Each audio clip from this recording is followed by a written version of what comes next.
Welcome to Ingram's Water and Air Equipment. We're going to show you a step-by-step process for installing your new energy-efficient geothermal system. With a little patience, we've found this installation to be fun and very rewarding on the utility bill, as well as receiving a $2,000 tax rebate at the end of the year. The first step of installation is digging a trench at least 6 feet deep.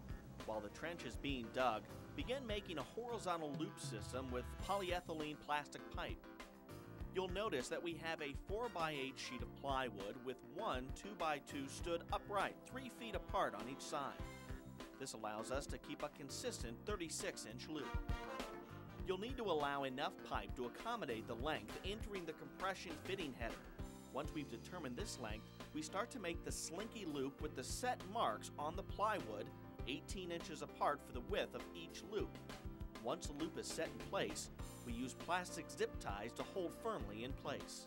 You must place the loop at least 6 feet deep in the ground, with each trench being at least 8 to 10 feet apart from each other. The track hoe bucket is 3 feet wide, which makes this a good fit for the 3-foot slinky loop. Just a reminder, make sure you know where any water or electrical lines are buried in the yard. We have estimated a 65-foot trench for 600 feet of slinky loop. This will vary depending on the length of pipe needed to enter the header manifold.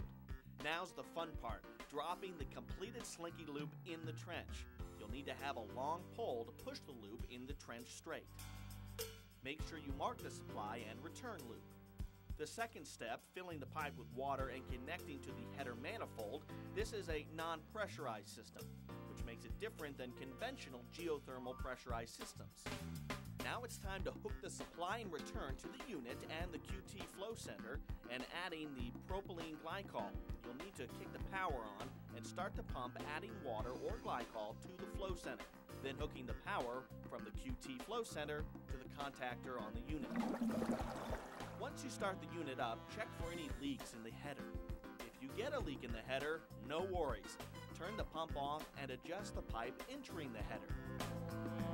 Remember, if you have any questions, feel free to call us 24/7 at 1-800-360-1569. Please visit our website at www.betterwayac.com for more information or to purchase a new energy-efficient geothermal system.